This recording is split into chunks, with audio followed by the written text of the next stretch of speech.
आज आपण बघणार आहोत मिक्स कलरचा गोंडा. त्याच्यासाठी काय काय साहित्य लागतं बघा.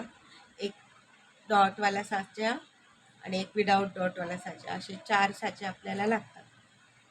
ते कसं करायचं बघा. हे 2 असे एकत्र जुळवायचे आणि असं गुंडाळायचं. हे असं 2 साच्यांना गुंडाळून घ्यायचं आणि मग हे असे एकत्र मिक्स करायचे आणि ब्लेडनी असं कट करून घ्यायचं.